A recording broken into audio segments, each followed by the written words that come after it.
গাজায় ইসরায়েলি বাহিনীর বর্বরতা চলছেই। হামাসের সাথে যুদ্ধবিরতি চুক্তি হবে না, গাজায় সহায়তাও প্রবেশ করবে না, জানালেন বেন গভির। ইসরায়েলের সাথে সম্পর্ক স্বাভাবিক করবে সিরিয়া। নেতানিয়াহু প্রশাসনের সাথে গোপন প্রতিশ্রুতি দিয়েছেন সিরিয়ার প্রেসিডেন্ট। খনিজ সম্পদ নিয়ে ইউক্রেন যুক্তরাষ্ট্র সমঝোতা স্মারক সই হয়েছে। মার্কিন শুল্কের কারণে প্রবৃদ্ধি কমলেও বৈশ্বিক মন্দার ঝুঁকি নেই বলছে আইএমএফ। যুক্তরাষ্ট্রের ফ্লোরিডা স্টেট ইউনিভার্সিটিতে বন্দুকধারী গুলিতে নিহত হয়েছে 2 জন। ভারতের ওয়াকফ বোর্ডে আপাতত কোনো নিয়োগ বা পরিবর্তন হচ্ছে না। অন্যদিকে আফগানিস্তানে সন্ত্রাসী তালিকা থেকে বাদ দিয়েছে রাশিয়া। জানাবো সেই খবরও। বিশ্বের নানা প্রান্তের এমন নানা রকম সব খবর নিয়ে বিশ্বযোগের আজকের আয়োজনে স্বাগত জানাচ্ছি আমি আফসানা শাওন।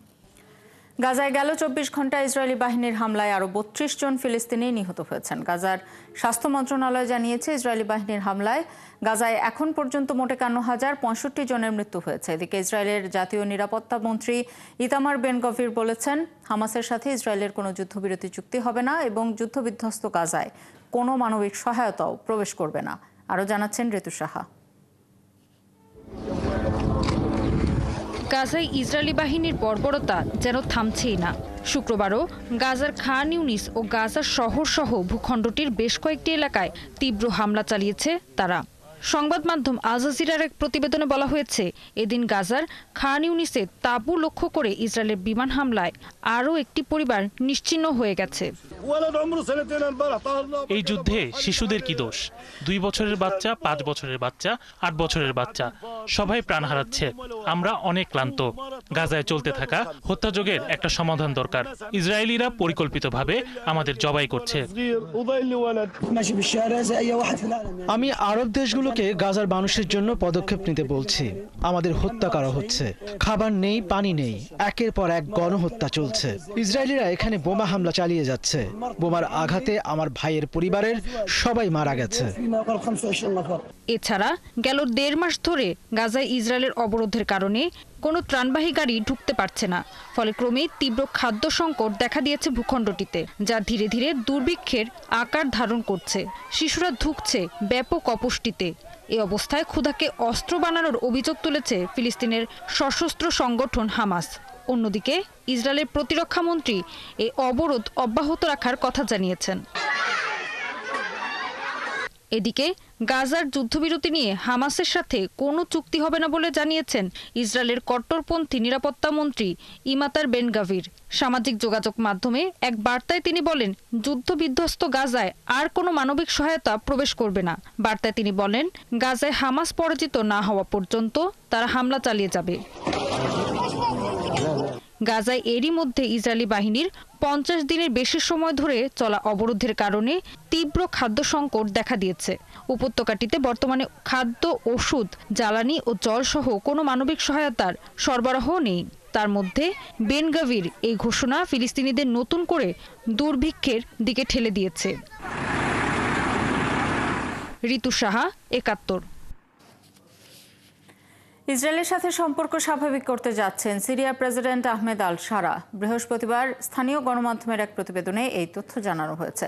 প্রতিবেদনে বলা হয়েছে, দেশটির সাবেক ব্রিটিশ কূটনীতিকের দাবি, এরই মধ্যে নেতানিয়াহু প্রশাসনের সাথে গোপন প্রতিশ্রুতি দিয়েছেন সিরিয়ার প্রেসিডেন্ট। প্রতিবেদনে আরও বলা হয়েছে, 2026 সালের মধ্যেই ইসরায়েলের সাথে আনুষ্ঠানিক সম্পর্ক স্বীকৃতি এবং রাষ্ট্রদূত বিনিময়ের পরিকল্পনা আছে সিরিয়ার। মূলত পশ্চিমা সহায়তা ও সিরিয়ার উপর নিষেধাজ্ঞা প্রত্যাহারের আশ্বাসেই এমন সিদ্ধান্তে রাজি হয়েছেন আল শারা। এছাড়াও তিনি আরও দাবি করেন, সিরিয়ার মোতায়েন করা ব্রিটিশ MI6 এবং বিশেষ বাহিনী আল জোলানিকে সরাসরি সমর্থন দিয়ে যাচ্ছে। এমনকি দেশটির কট্টরপন্থী দলগুলোকেও একে একে নির্মূল করার পরিকল্পনা রয়েছে পশ্চিমা মিত্রদের। তবে এ নিয়ে এখনও কোনো প্রতিক্রিয়া জানায়নি দামেস্ক।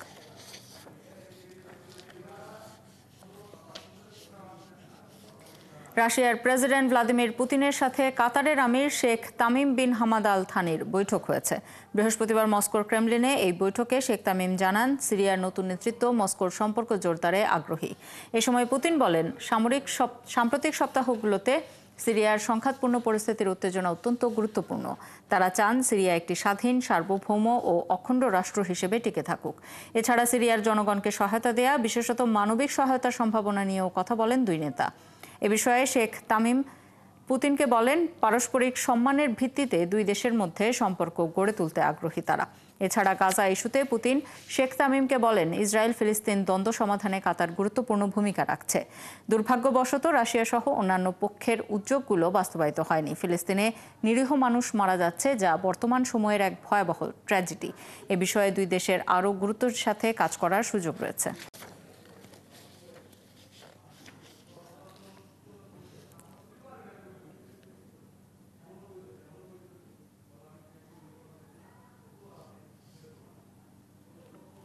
হুথি নিয়ন্ত্রিত পশ্চিম ইয়েমেনের রাস ইসা তেল বন্দরে বিমান হামলা চালিয়েছে যুক্তরাষ্ট্র। এই হামলায় কমপক্ষে ৩৮ জন নিহত এবং শতাধিক মানুষ আহত হয়েছেন। ইরান সমর্থিত হুথিদের ওপর মার্কিন যুক্তরাষ্ট্র আক্রমণ শুরু করার পর এটিকে সবচেয়ে বড় হামলাগুলোর একটি বলে মনে করা হচ্ছে। মার্কিন সেনাবাহিনী জানিয়েছে, হুথি যোদ্ধাদের জ্বালানির উৎস বন্ধ করার জন্যই এই হামলা চালানো হচ্ছে। ওয়াশিংটন জানিয়েছে, তারা ইয়েমেনের হুথিদের অবস্থানগুলোতে হামলা চালিয়ে যাবে যতক্ষণ না লোহিত সাগরে জাহাজ চলাচলের ওপর এই গোষ্ঠীর আক্রমণ বন্ধ হয়। সামাজিক যোগাযোগ মাধ্যমে করা এক পোস্টে মার্কিন সেন্ট্রাল কমান্ড জানিয়েছে, এই হামলার উদ্দেশ্য ছিল হুথিদের অর্থনৈতিক উৎসকে কমানো। ইউক্রেনের খনিজ সম্পদ নিয়ে যুক্তরাষ্ট্র ও ইউক্রেনের মধ্যে একটি সমঝোতা স্মারক স্বাক্ষরিত হয়েছে। চূড়ান্ত চুক্তি আগামী সপ্তাহে সই হতে পারে বলে ইঙ্গিত দিয়েছেন মার্কিন প্রেসিডেন্ট ট্রাম্প। মার্কিন প্রেসিডেন্টের প্রস্তাব অনুযায়ী ইউক্রেনের খনিজ সম্পদে যুক্তরাষ্ট্রের প্রবেশাধিকার নিশ্চিতে প্রথম ধাপ হতে যাচ্ছে এটি। এদিকে ইউক্রেনের প্রেসিডেন্ট ভলোদিমির জেলেনস্কি বলেছেন, চূড়ান্ত চুক্তি ইউক্রেনের পার্লামেন্টের অনুমোদনের প্রয়োজন হবে। বিস্তারিত মনিরুজ্জামান বাবুর রিপোর্টে।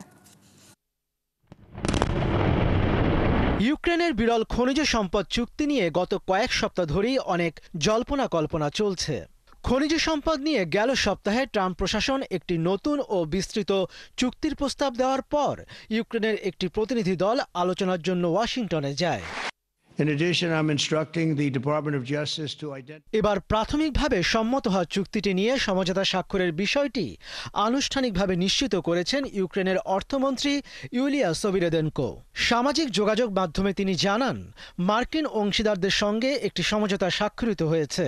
এর মধ্য দিয়ে অর্থনৈতিক অংশীদারত্ব চুক্তি এবং ইউক্রেনের পুনর্গঠনের জন্য বিনিয়োগ তহবিলের পথ প্রশস্ত হবে বলে তিনি আশাবাদী। এই বিষয়ে কিছুদিন আগে ওয়াশিংটন থেকে একটি নতুন এবং বিস্তারিত চুক্তির প্রস্তাব দেওয়া হয়। তারপরই আলোচনার উদ্দেশ্যে গত সপ্তাহের শেষে যুক্তরাষ্ট্র সফর করেন ইউক্রেনীয় একটি প্রতিনিধি দল। চূড়ান্ত চুক্তি আগামী সপ্তাহে সই হতে পারে বলে ইঙ্গিত দিয়েছেন মার্কিন প্রেসিডেন্ট ট্রাম্প।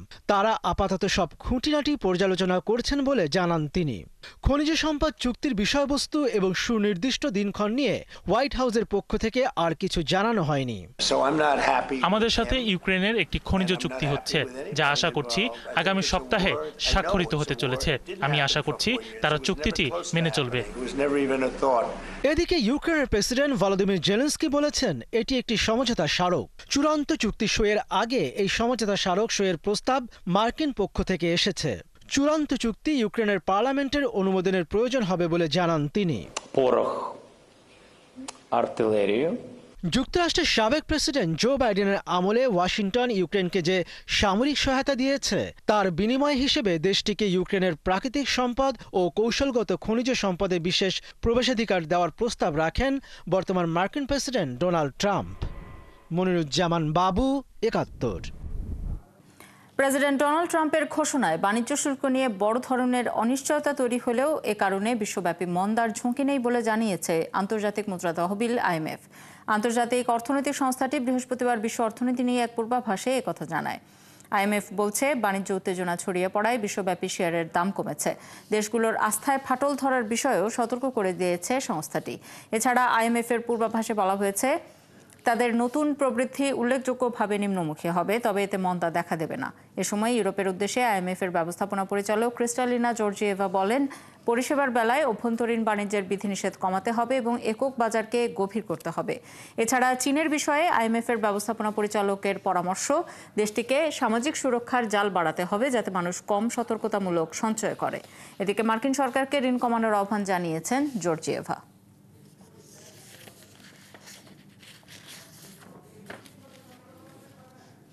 মার্কিন প্রেসিডেন্ট ডোনাল্ড ট্রাম্পের আরোপিত নতুন শুল্কের কারণে চলতি বছরের মার্চ মাসে যুক্তরাষ্ট্রে জাপান ও দক্ষিণ কোরিয়ার স্টিল রপ্তানিতে বড় ধস দেখা গেছে। সরকারি পরিসংখ্যান অনুযায়ী গত বছরের তুলনায় জাপানের স্টিল রপ্তানি কমেছে 16.6% এবং দক্ষিণ কোরিয়ার রপ্তানি কমেছে 24%। এদিকে মার্কিন শুল্ক নিয়ে অনিশ্চয়তার মধ্যে সেমিকন্ডাক্টর খাতকে $23 বিলিয়ন সহায়তার ঘোষণা দিয়েছে দক্ষিণ কোরিয়া। আরও জানাচ্ছেন মাহফুজুর রহমান। শুল্ক নীতির একতরফা পদক্ষেপ যুক্তরাষ্ট্রের দীর্ঘদিনের বাণিজ্য ঘাটতি কমানোর লক্ষ্যে নেওয়া হলেও এতে ঘনিষ্ঠ বাণিজ্য অংশীদারদের সাথে উত্তেজনা এবং বৈশ্বিক সরবরাহে শৃঙ্খলা বিঘ্নিত হওয়ার আশঙ্কা তৈরি হয়েছে। জাপানের অর্থ মন্ত্রণালয় বলছে, মার্চ মাসে দেশটির মোট লৌহ ও স্টিলজাত পণ্যের রপ্তানি কমেছে 8.2%। অন্যদিকে দক্ষিণ কোরিয়ার ক্ষেত্রে এই পতন 14.1%। তবে এই সময়ে জাপানের মোট রপ্তানি 3.9% বেড়েছে, যা টানা 6 মাসের বৃদ্ধির ধারা বজায় রেখেছে। মূলত মার্কিন শুল্ক কার্যকর হওয়ার আগেই পণ্য আগেভাগে পাঠানোয় এই বৃদ্ধি ঘটেছে। অর্থনীতিবিদরা বলছেন, শুল্ক কার্যকর হওয়ার আগে রপ্তানি হওয়ায় কিছুটা সুবিধা পেয়েছে জাপান। তবে বৈশ্বিক বাণিজ্যের নেতিবাচক পরিস্থিতি আগামী মাসগুলোতে রপ্তানিকে বড় ধাক্কা দিতে পারে। এছাড়া গাড়ি আমদানির উপর 25% মার্কিন শুল্কের প্রভাব জাপানে আরও বেশি পড়বে বলে মনে করা হচ্ছে। কারণ 2024 সালে যুক্তরাষ্ট্রের মোট গাড়ি আমদানির 13% এসেছে জাপান থেকে। এর ফলে দেশটি $380 কোটি বাণিজ্য উদ্বৃত্ত অর্জন করেছে। এদিকে মার্কিন শুল্কনীতি ঘিরে অনিশ্চয়তার মধ্যে অত্যন্ত গুরুত্বপূর্ণ সেমিকন্ডাক্টর খাতে সহায়তার পরিমাণ বাড়িয়ে $23.25 বিলিয়ন উন্নীত করেছে দক্ষিণ কোরিয়া। একই সাথে চিপ খাতেও সহায়তা বাড়িয়ে $20 ট্রিলিয়ন করা হয়েছে। এশিয়ার চতুর্থ বৃহত্তম অর্থনীতির দেশ দক্ষিণ কোরিয়া। বিশ্বের শীর্ষ মেমোরি চিপ প্রস্তুতকারকও দক্ষিণ কোরিয়ার স্যামসাং ইলেকট্রনিক্স ও এসকে হাইনিক্স। 2024 সালে দক্ষিণ কোরিয়া $141.9 বিলিয়ন সেমিকন্ডাক্টর রপ্তানি করেছে, যা দেশটির মোট রপ্তানির 21%। এর মধ্যে চীনে $46.6 বিলিয়ন এবং যুক্তরাষ্ট্রে $10.7 বিলিয়ন চিপ রপ্তানি করেছে সিউল। তাই বিশ্লেষকরা বলছেন, শুল্ক নিয়ে বিরোধ মীমাংসা না হলে দীর্ঘমেয়াদে জাপান ও দক্ষিণ কোরিয়ার জন্য আরও সংকটময় পরিস্থিতি হয়ে উঠতে পারে। মাহফুজুর রহমান, 71। যুক্তরাষ্ট্রের ফ্লোরিডা স্টেট ইউনিভার্সিটিতে বন্দুকধারীর গুলিতে 2 জন নিহত এবং 6 জন আহত হয়েছেন। নিহতরা শিক্ষার্থী নন বলে জানিয়েছে পুলিশ।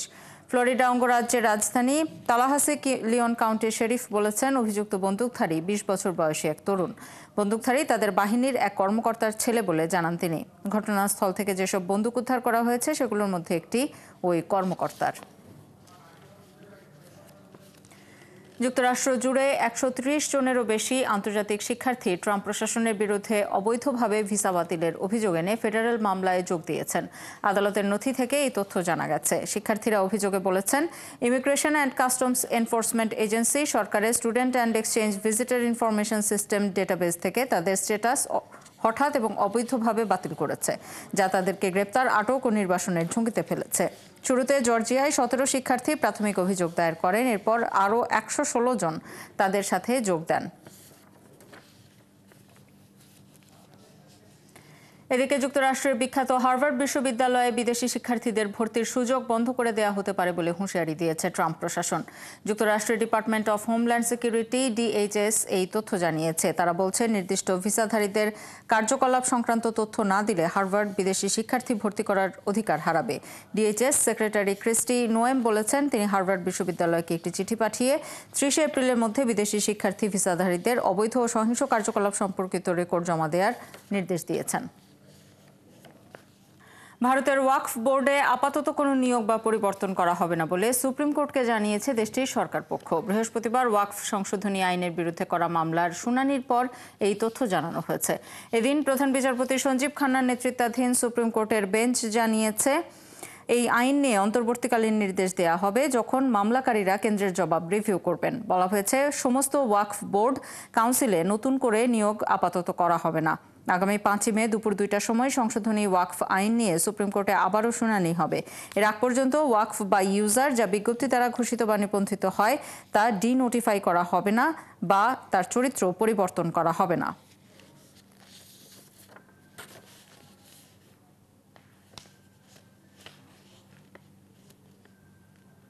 এই ছিল আজকের আয়োজনে। কাল একই সময়ে আবারও হাজির হবে বিশ্বযোগ। চোখ রাখুন একাত্তরের ফেসবুক পেজে এবং সাবস্ক্রাইব করুন একাত্তরের ইউটিউব চ্যানেল। একাত্তরের সাথেই থাকুন।